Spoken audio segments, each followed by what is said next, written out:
안녕하세요. 쾌조입니다.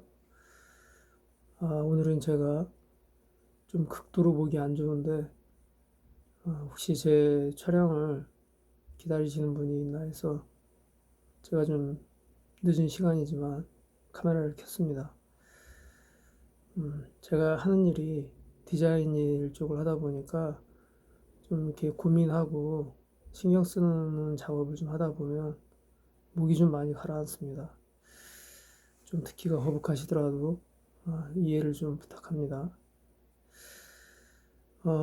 오늘도 뭐 어떤 특별한 주제를 정하기보다는 제가 뭐 생각나는 몇 가지 얘기를 지금 현재 이제 흔들리는 미국 증시에 대해서 어, 좀 예상되는 것과 뭐 그런 것들을 좀 이야기를 좀 나눠보겠습니다. 이전 영상에서 제가 이제 설명을 좀 드렸는데 GDP를 그 M2 값으로 나눠보면 M2 값이라는 게 이제 통화량이죠. 통화량 단위인데 그걸로 나눠보면 이제 통화 유통 속도라는 그 값을 계산을 할 수가 있습니다. 그 값을 계산을 해보면 현재 그 시장에 이제 그 유동된 그 통화가 실제 실물 경제에 얼마나 흡수가 되었는지를 우리가 좀 따져볼 수가 있는데 어, 거의 뭐 절반 이상이 실물 경제에 쓰이지 못하고 이제 주식 시장으로 거의 들어왔죠. 지금 이제 가장 큰 문제점은 어, 기업들은 지금 이 은행에서 찍은 돈을 기업들이 이제 특히 이제 대기업들이죠. 대기업들이 대출을 받아서 금리가 이제 싸니까 대출을 받아가지고 그 앞으로 이제 코로나가 장기화될 거에 대비해서 기업들이 돈을 가다 놓고 쓰지를 않고 있습니다. 그리고 개인들도 음, 그 자기들한테 이제 뭐 경기부양책으로 돈이 들어온 거에 대해서 우리도 좀 받았죠. 국가에서 그런 돈들에 대해서 소비를 하지 않고 자산을 축적하는 이런 뭐 주식시장이 됐든 뭐 은행이 됐든 자기들 자산을 축적하는 곳에 다 어, 많은 이제 돈들이 들어와 그 돈들을 이제 저축을 했고 저축을 하고 뭐 주식 투자를 하고요. 어, 그래서 실제로는 소비를 하지 않았다는 거죠. 뭐 물론 이제 뭐 코로나 기간 동안에 지금 뭐 이커머스가 많이 활발화가 됐죠. 특히 이제 아마존 같은 경우 그렇고 그런 이제 온라인 상거래로 주문을 많이 하긴 했지만 실제로는 이제 코로나라는 전염병이 사람들의 발목을 잡았죠. 그래서 어, 사람들이 이제 나가서 소비를 못 하다 보니까 실제로는 이제 소상공인들 많이 폐업을 했고 그리고 아직도 폐업을 하고 있습니다. 뭐 그 중소기업들에서도 도산들을 많이 했는데 현재도 도산들을 하고 있습니다. 하고 있는 기업들이 꽤 있어요. 그런 어떤 상황을 보면 이게 실제로 이제 양적 완화는 많이 시켰지만 돈들이 많이 어디 정체되어 있다는 거죠. 기업들은 기업들이 쓰지 않고 이제 장기화될 거에 대해서 대비를 하고 있고 개인들도 그걸 소비로 쓰지 않고 뭐 저축을 하든 아니면 주식을 사서 투자를 하든 그렇게 해서 이제 자산을 확보하고 있다는 거죠. 이렇게 되면 이제 실물 경제가 많이 위험해지는 거죠. 현재로서는 이제 뭐 미국 같은 경우에는 5조 달러를 양적 완화를 시켰죠. 시장 유동성을 그렇게 풀어서 일단 뭐 강제적으로 막 주가를 끌어올리고 일단 기업들의 큰 불을 껐는데 이게 제가 이전 영상에서 말씀드린 것처럼 우리가 건물을 지을 때 기초공사를 하지 않습니까? 기초를 튼튼하게 다지고 나서 건물이 올라가야 되는데 이제 기초가 이 안반이 없는 그냥 모래 위에다 건물을 멋들어지게 지었다고 치면 처음 올라갈 때는 건물이 흔들리지 않습니다. 건물이 이제 그 올라간 건물의 층수가 낮으면 그만큼의 뭐 압축력이라든가 횡력을 받지 않으니까 하중이 낮다 보니까 건물이 흔들리지 않는데 이게 이제 계속 올라가다 보면 어떻게 됩니까? 찍어 누르죠. 그러면 부동치마라고 해서 집안이 흔들리니까 건물이 흔들리거나 뭐 금이 가거나 그래서 나중에 붕괴가 되죠. 뭐 이거랑 똑같다라고 생각하시면 됩니다. 실물 경제가 받쳐주지 않으면 주가가 아무리 멋들어지게 올라가도 나중에는 결국은 무너지게 돼 있습니다. 그 무너지는 기간이 이번에 예를 들어서 그 지금 미국의 이제 민주당과 공화당의 의견 차이가 좀 컸었죠. 경기 부양책에 대해서. 민주당은 2조 2천억 불을 얘기를 했었고, 또 공화당은 이제 3천억 불을 얘기했는데, 2조 2천억 불이라는 그 돈이 예를 들어 시중에 유통이 되면, 기존에 이제 그 5조 달러하고 그게 더해지면 거의 이제 10조 달러가 시중으로 이제 그 유동성이 공급이 되는 건데 그렇게 되면 일단은 이제 뭐 경기가 부양이 된다고 하지만 그 아주 치솟는 인플레이션과 그리고 그 돈들이 여전히 만약에 기업들이 그 돈들을 확보만 하고 쓰지 않고 개인들이 여전히 주식 투자만 하게 되면 그 경기 부양책이 아무리 나온다고 해도 실물 경제에는 크게 도움이 안 되는 거죠.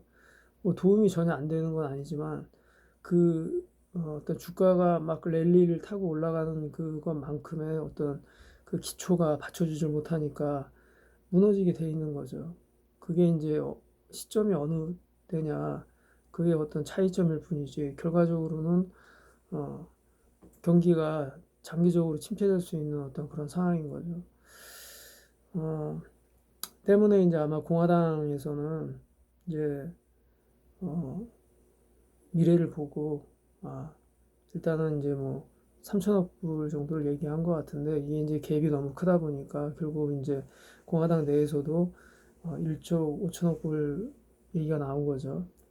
아마 1조 5천억 불 정도에서 이제 서로 이제 타협이 될 것 같은데 어, 단기적으로는 일단 그 경기부양책이 통과가 돼서 유동성이 시장으로 공급이 돼야겠죠. 1차적으로는.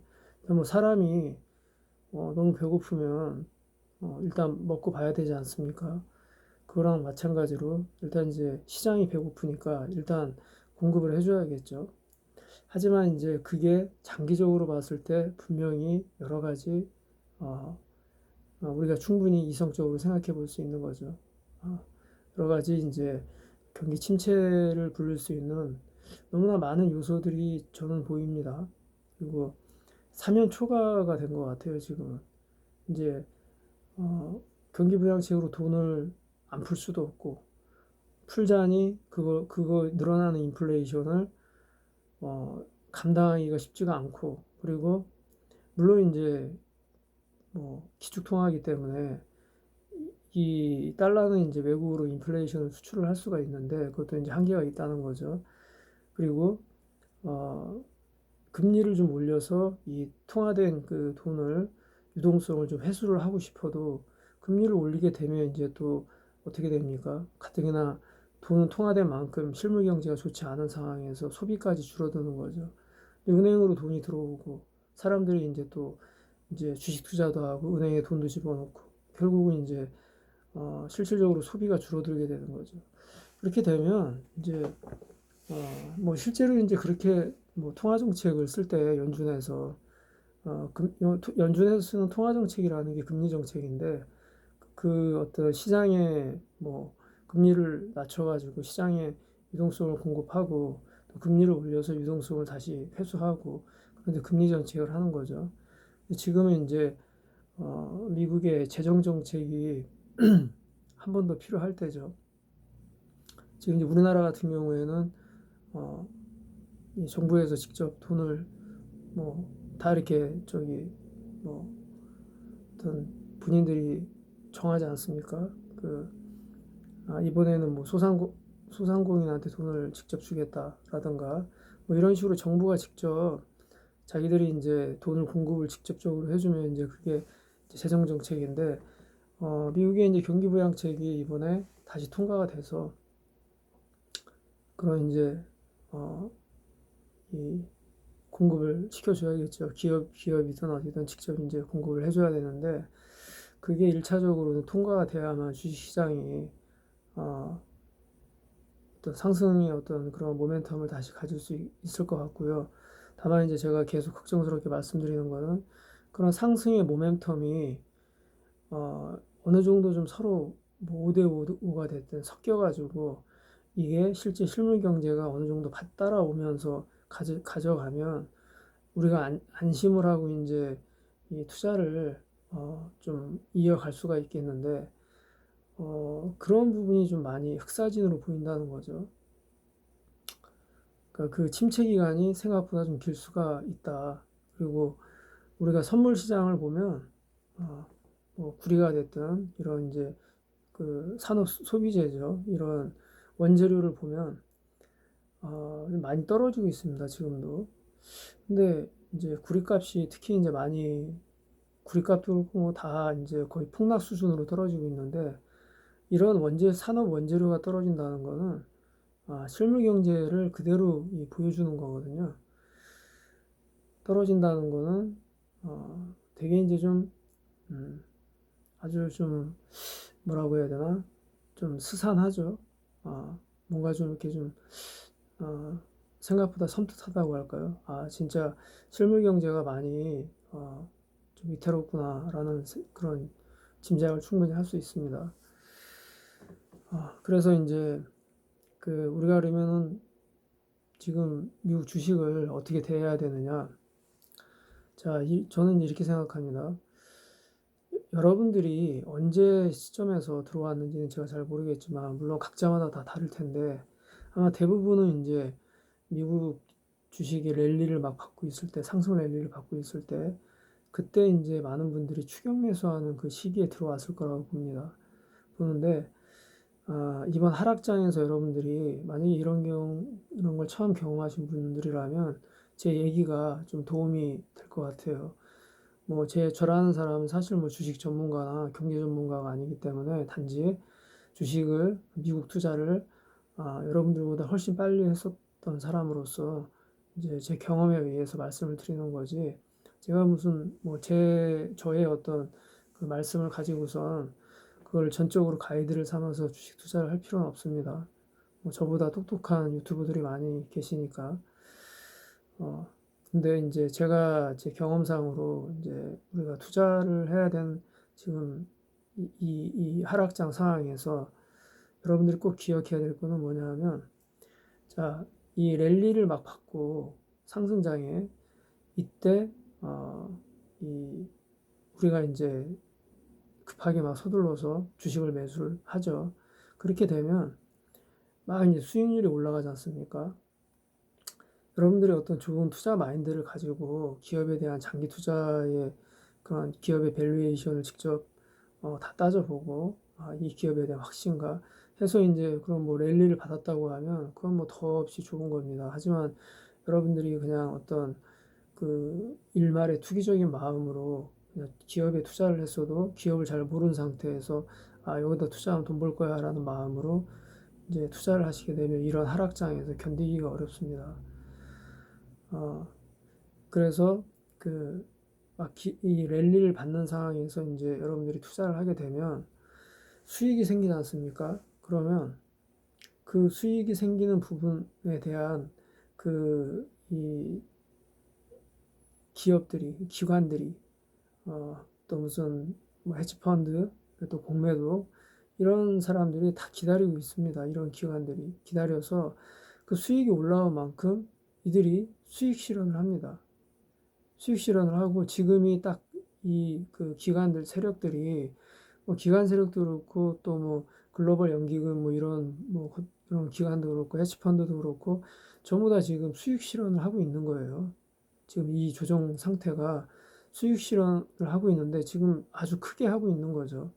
그 전에도 이제 일부 어느 구간에서 수익 실현을 하고 그리고 뭐 여러분들도 아시겠지만 그 손정희 회장 소프트뱅크에. 그런 뭐 헤지펀드도 아닌 어떤 그런 기업에 그런 투자가 이제 정말 어떤 뭐 투기적인 그런 방법까지 콜 옵션까지 해서 이번에 이제 많은 돈을 베팅을 했는데, 그런 세력들이 여러분들을 이렇게 기다리고 있다라고 생각하시면 돼요. 그러니까 여러분들이 막 지금 주식이 막 올라간다고, 증시가 올라간다고 해서 내가 돈을 놓고 그냥 계속 올라갈 거야, 계속 올라갈 거야라고 생각하면은, 그런 막 비정상적으로 올라가는 구간에서는 반드시 이런 조정장을 받게 돼 있습니다. 그리고 지금 주식 여러분들이 뭐 파망 종류를 많이 갖고 계실 텐데, 그 종류 중에서도 퍼 값이 높은, 특히 이제 뭐 아마존이라든가, 물론 뭐 테슬라는 이번에 이제 테슬라 퍼 값이 제일 높긴 하지만, 어떤 그런 퍼 값이 가장 많이 높은 그런 주식들이 많이 떨어지는 거를 보실 거예요. 이게 무슨 얘기냐면, 퍼 값이 높다는 거는, 퍼라는 게 이제 프라이스를 어닝으로 나눈 거죠. 기업의 이익으로. 근데 기업의 이익 대비해서 주식 주가가 너무 높은 거죠. 그럼 이제 팝값이 높아지지 않습니까? 그거는 뭐냐면, 이제 이 종목에 대한, 이 기업에 대한, 이 비즈니스 모델에 대한 우리의 기대 가치가 프리미엄으로 많이 붙어 있다는 얘기죠. 자, 이런 프리미엄으로 많이 붙어 있는 종목들은 어, 이런 하락장에서 많이 그만큼 떨어지게 되어 있습니다. 왜냐? 수익을 실현을 많이 할 수 있으니까, 이런 뭐 연기금이라든가 이런 뭐 기관 세력들이, 또 뭐 그런 헤지펀드나 이런 들이 대량으로 이렇게 하락장에서 투기할 때, 그 매도할 때, 그때 많은 물량이, 매도 물량이 많이 나옵니다. 그 수익을 많이 실현을 했기 때문에 많이 매도를 하는 거죠. 그렇기 때문에 퍽값이 높은 이런 종목들은 내가 랠리를 받을 때는 뭐 상당히 받지만, 또 이렇게 하락 구간에서는 또 아주 크게 이제 떨어지죠. 자, 그런 것들을 여러분들이 잘 기억을 해 두시고, 그리고 어, 정말 이게 어떤 장기 투자자라는 투자 마인드를 갖고 이제 들어오신 분 같은 경우에는, 사실 뭐 이런 하락장이 그분들한테는 그렇게 뭐 그분들도 유쾌하진 않지만, 단순하게 이렇게 어떤 주가만 보고 들어온 사람보다는 마음이 좀 편할 거예요. 뭐 저 같은 경우에는 어, 애초에 여러분들하고 이제 이 평단가가 틀리기 때문에, 저는 뭐 어떤 부분에서는 아예 이런 이 정도의 하락장은 크게 저한테 의미가 없지만, 뭐 그렇다고 해서 어, 사실은 뭐 그렇죠. 저는 이제 지금 어떤 상황이냐면, 이렇게 주가가 떨어지면은 저는 좀 반갑습니다. 왜냐하면 매수 그 시점이 된 거니까요. 여러분들도 어, 본인들의 어떤 매수 타이밍이 중요한데, 대부분은 이제 이 상승 랠리에서 이제 종목을 매수하다 보니까 어떻게 됩니까? 이런 하락장에서 어, 또뭐 현금을 비중을 아예 두지 않고 있었다. 뭐 대부분은 그렇죠. 대부분은 증권 계좌에 있는 돈들을 가만히 두질 않으시죠. 그런 분들은 정말 후회스럽죠. 이런 구간에서. 제가 항상 말씀드리는 게, 한 발 늦게 투자해라. 이 게으른 투자자가 돈을 번다는 게, 주가가 올라가면 반드시 이익을 실현해야 되는 세력들이 있기 때문에 우리는 좀 기다리면 되는 겁니다. 그리고 중요한 것 중에 하나가, 남들이 수익을 내는 거를 좀 담담하게 쳐다볼 수 있어야 돼요. 남들이 수익을 낼 때 내가 막 배합하거나, 나는 지금 저걸 나도 들어가서 막 해야 되는데, 이러면 사람이 조급해지고 하지 말아야 될 행동도 합니다. 이를테면 막 이렇게 랠리가 올라가는 걸 보면은, 지금 돈을 잠깐 빌려서 넣다거나 은행에서 대출을 받는다거나, 뭐 저기 뭐야, 저 회사에서 가부를 받는다거나 이런 식으로 해서 넣게 되면, 갑자기 이렇게 쏟아진 하락장에서 본인들이 감당하기가 어려워요. 특히 이제 신용이 있는 분들, 신용대출 받으신 분들은 감당하기 어렵습니다. 절대로. 그래서 제가 항상 이제 말씀드리는 게, 신용을 받아서는 안 된다는 얘기입니다. 정말 제가 드리는 말씀 중에 그거 한 가지만 잊지 않으셔도, 여러분들이 앞으로 투자하시면서 정말 그 크게 피해를 보는 일은 없을 거예요. 자, 그래서 투자는 자꾸 말이 얘기하다가 요점이 자꾸 딴 데로 가는데 죄송합니다. 투자는 그럼 지금 미국 투자를 어떻게 해야 되느냐? 경험자였다면 여러분들이 막 이렇게 이 랠리를 탈 때 주가가 그때 투자를 안 하고 저처럼 이런 순간을 기다렸을 거예요. 대부분 이제 투자를 오래 하신 분들은 이런 순간을 기다리고 있습니다.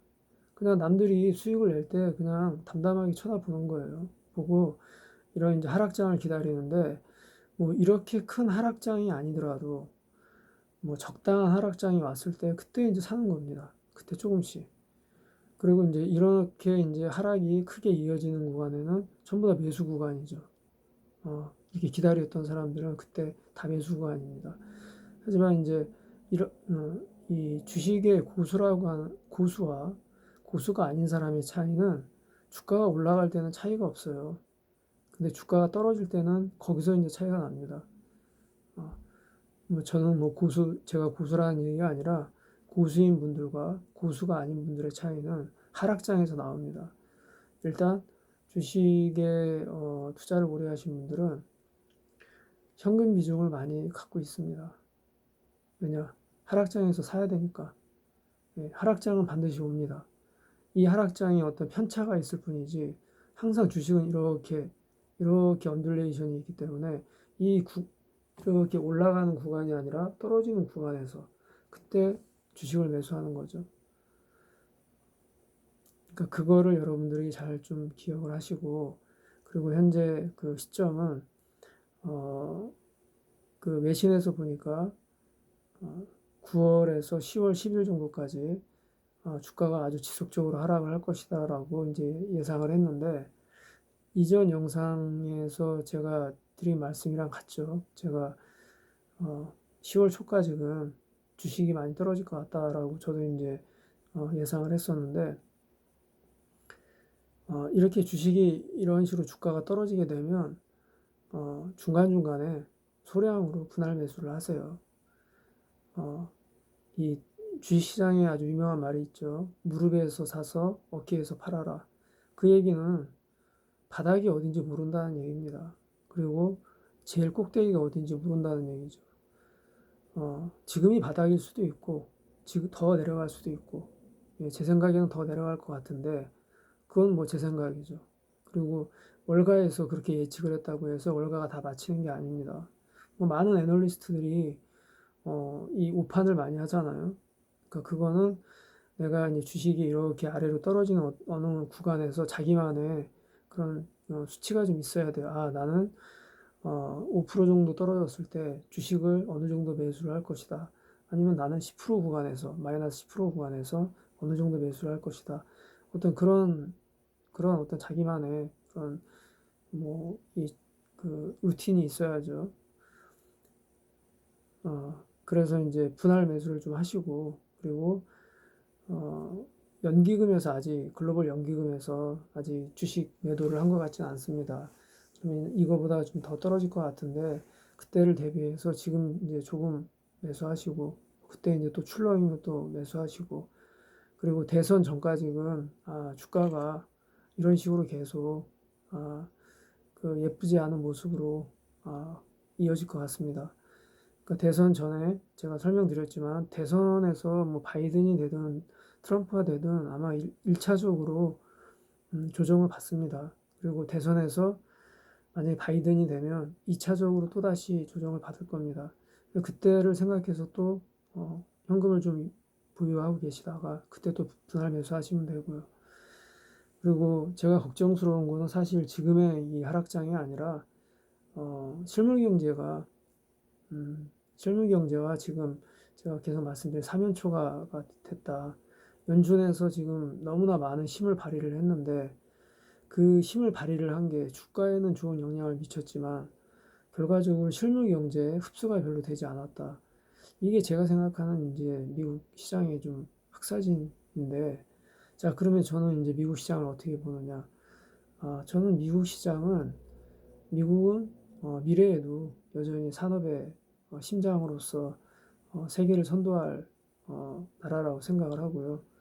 그리고 우리가 장기 투자하는 입장에서는 미국이 가장 좋은 시장이라고 생각합니다. 일단 전 세계 시가총액의 70%가 미국이고요.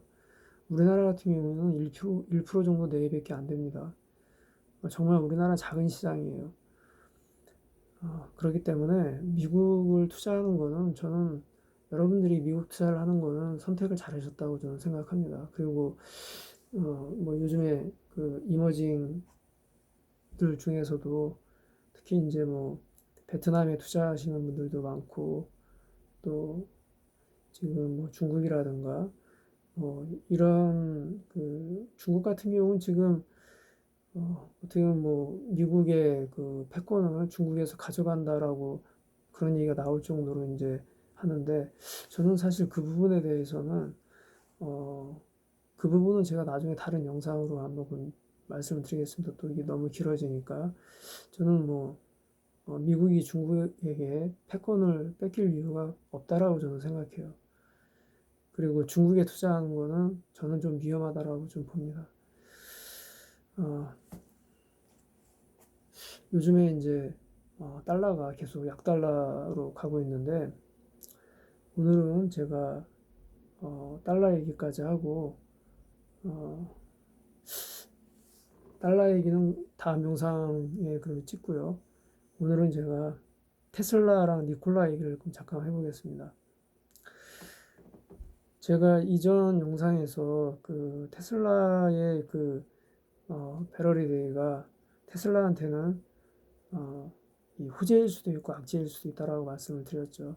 그리고 제가 그때 말씀드렸던 것 중에 테슬라가 이 배러리 데이 때 일론 머스크가 아주 멋들어진 프레젠테이션을 한다고 하더라도 이 테슬라가 지금 선보이려고 하는 전고체 배터리나 그리고 이 2차 전지에 들어가 있는 재료 중에 비싼 코발트를 이제 제외한 어떤 그런 원료를 이제 많이 줄인 거죠. 줄여서 가격도 낮추고 그러면서도 이제 슈퍼 배터리 뭐 100만 마일을 갈 수 있는 가격도 2차 전지보다 3분의 2 정도 디스카운트 된 그런 어떤 거를 개발해서 발표를 한다고 하더라도 제가 그때 말씀드렸던 게 그거를 대량 생산해서 기업이 대량 생산해서 그거를 이제 시중에 유통을 시키는 데는 시간이 한참 걸린다라고 말씀을 드렸죠. 어, 기업에서 어떤 제품에 대해서 대량 생산을 하기 전에는 그 충분한 검증 기간을 거쳐야 됩니다. 자, 대량 생산을 했는데 뭐 기가 팩토리를 다 돌려가지고 어마어마한 물량의 배터리를 만들었는데 그게 만약에 불량이라고 하면 그게 얼마나 큰 손해입니까? 그리고 그게 불량이 되면 기업의 이미지에도 이 타격을 받죠. 그래서 제가 저는 이제 뭐 국내 3사에 그 2차 전지에 다 저는 투자를 하고 있었는데 어떤 분이 저한테 물어보더라고요. 이번에 배러리데이가 이 배러리데이 때문에 2차 전지가 많이 주가가 하락하지 않겠냐. 뭐 하락할 수도 있지만 나는 계속 투자할 것이다. 만약에 하락을 한다면 주가가 더 싸져서 고마운 마음으로 그 주식을 더 매수를 할 거다라고 말씀을 드렸는데 그런 어떤 이제 뭐 삼성 SDI 같은 경우에는 전고체 배터리를 2027년도인가로 이제 얘기를 했어요. 어, 그들이 뭐 아주 뭐 뛰어나다 아니면 저기하다를 떠나서 이 배터리가 지금 만들어지는 데까지 걸리는 그 역사라는 시간이 짧지가 않습니다. 근데 그거를 갑자기 그 테슬라가 그거를 갑자기 그 긴 시간을 불과 얼마 되지 않는 시간으로 갑자기 뛰어넘는다는 게 저는 그게 제 아, 이성적으로 좀 분석이 안 되고요. 그러니까 제 생각에서는 좀 그게 가능하지가 않다. 가능하다고 하더라도 충분한 검증 기간이 필요하다. 그래서 제가 그때도 영상에서 말씀드렸지만 배럴리데이 때문에 잠깐 주가가 테슬라가 올라갈 수는 있지만 어, 그게 크게 영향을 받지 못할 것이다라고 제가 말씀을 드렸어요. 그 대량 생산하는데 시간이 걸리기 때문에. 그리고 전고체 배터리는 이 어, 전고체 배터리가 이게 생산하는 과정에서 온도를 똑같이 맞춰야 되는 게 있습니다.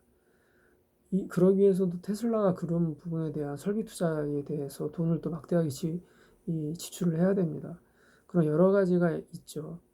이번에 이제 일론 머스크가 자기네들이 이제 그 배터리를 대량 생산을 하는 거는 자체적으로 하는 거는 2022년도라고 말을 했는데, 그러면서 이제 뭐 주가가 많이 떨어지기 시작했죠. 근데 제 생각에는 2022년도도 그게 가능할까라고 저는 좀 생각을 해요.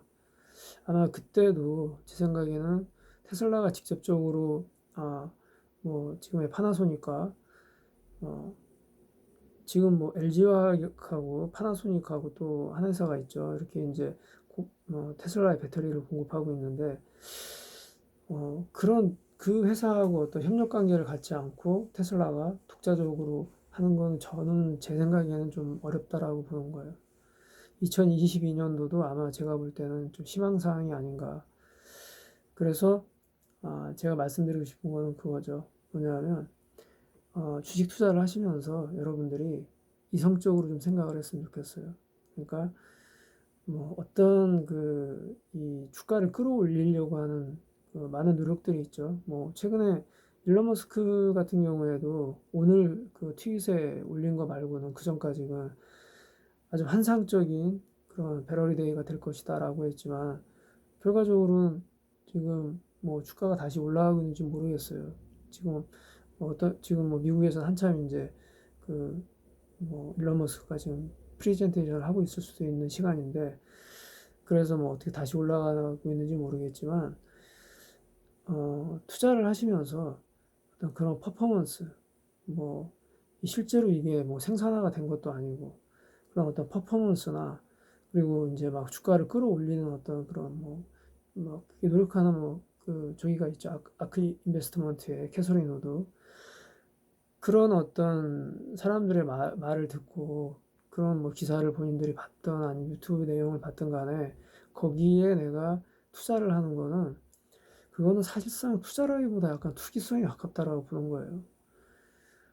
그렇게 해서 돈을 벌 수도 있지만 그렇게 해서 돈을 버는 시도를 계속하면 언젠가 한번 크게 다치게 되어 있습니다. 그래서 어, 그리고 이제 이 테슬라 같은 경우는 특히나 이제 유튜브 하시는 분들이 테슬라 종목 하나를 가지고선 테슬라 방송을 하시는 경우가 많아요. 근데 그분들 보면 거의 이제 테슬라에 막 몰빵하다시피 하신 분들인데, 저는 이제 지난 영상에서 말씀드렸지만 테슬라가 상장하고 나서 얼마 되지 않아서 이제 투자를 시작했던 사람입니다. 제가 이제 투자를 어느 순간에 이제 더 이상 매수하지 않은 순간은 테슬라가 이제 사람들한테 이목을 많이 받고 이제 이게 과열되기 시작하면서 저는 이제 그때부터는 이제 지켜만 본 겁니다.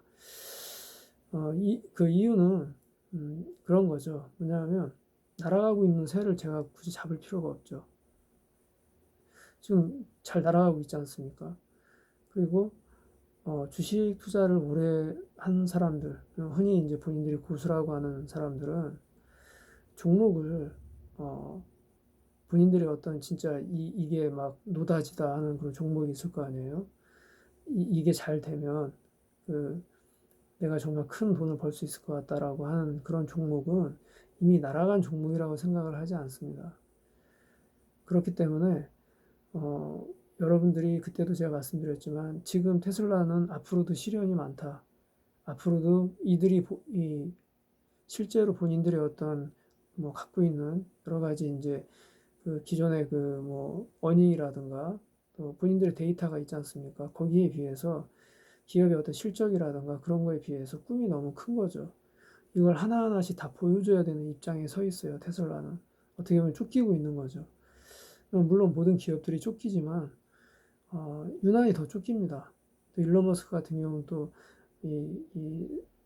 그 트윗이나 이런 걸로 상당히 많이 이제 소통을 하고 있죠. 이러다 보니까 그래서 저는 이제 그런 부분에 대해서 여러분들이 투자를 함에 있어서 어떤 그런 기사라든가 좋은 기사라든가 또 뭐 어떤 그런 어떤 세력들의 말이라든가 아니면 뭐 기업 CEO의 말 어떤 뭐 주장이라든가 좋은 말이라든가 그런 걸 보고 투자를 지금 매수의 어떤 그런 고민 결정을 하는 거는 저는 바람직하지 않다고 생각합니다. 뭐 제가 이전에 어떤 그 유튜브 채널에 제가 테슬라에 대해서 어, 제가 그 하락 떨어지는 폭을 300불까지 얘기한 적이 있었어요. 근데 그때 테슬라 320불까지 떨어졌었는데 저는 300불에서 테슬라를 매수하겠다라고 했습니다. 그때 제가 계산했던 게 300불까지가 나왔는데 물론 아직 300불을 찍지 못했죠. 320불에서 다시 반등했기 때문에. 근데 제가 보는 현재 테슬라의 그 적정 주가는 현재 주가에서 300불 미만이라고 보거든요. 그래서 300불 미만으로 되면은 저는 이제 매수를 할 거예요. 근데 그 구간에 들어오지 않는다면 저는 매수를 하지 않습니다. 이유는 우리는 이제 10년을 보고 투자를 하는 건데 지금 테슬라가 막 올라가면 뭐 합니까? 어떤 시련을 부딪히면 다시 떨어질 텐데. 그렇기 때문에 제가 생각할 때 이 테슬라가 어떤 시련의 기간이 끝났다라고 했을 때는 그 매수 이 주가가 달라지겠죠. 어, 달라지겠지만 제가 생각하는 그 테슬라의 적정 주가라는 게 거기에 있기 때문에 지금 크게 올라가든 그런 거에 대해서 연연하지 않는다는 거예요. 그리고 만약에 내가 원하는 이 매수가에 오지 않아서 내가 만약 그거를 그 매수할 수 있는 기회를 잃는다. 그러면 저는 다른 기업에 투자합니다. 제가 그냥 좋아하는 기업에.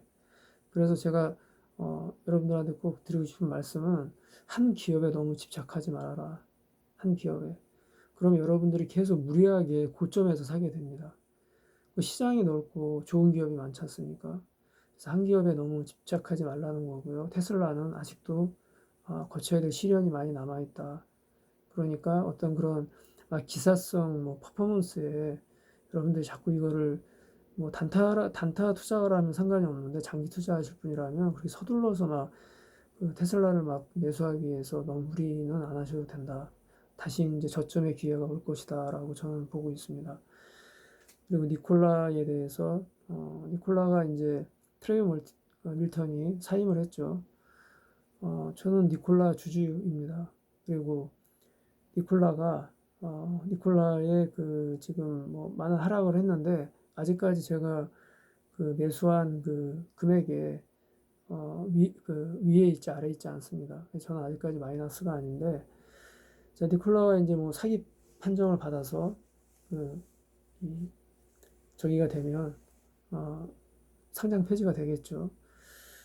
그럼 저는 왜 니콜라를 매도를 안 하냐? 이거는 뭐 여러분들이 그냥 참고만 하세요. 그건 저의 어떤 철학이니까 이걸 뭐 따라라는 말씀은 아닙니다. 왜냐하면 위험할 수도 있으니까.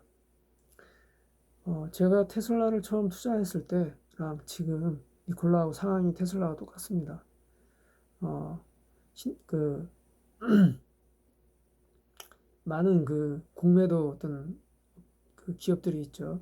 신덴버그 리서치 같은 그런 어떤 그 공매도 기업들에 계속 테슬라가 공격을 받았고 당시에 테슬라에 이제 투자를 하는 거는 돈을 그냥 갖다 버리는 거다라는 그런 상황이었습니다. 그리고 테슬라의 그 상장 폐지 위기도 있었고요. 근데 지금 테슬라는 슈퍼스타가 돼 있죠. 모든 그 기업들이 다 그렇다는 건 아니에요. 제가 이런 이제 처음 벤처 기업들을 볼 때는 두 가지를 봅니다. 이 사람들이 주장하는 이 기술이 정말 실현 가능한 기술이냐. 이전에 그 테라노스라고 바이오 어떤 사기업체가 있었죠.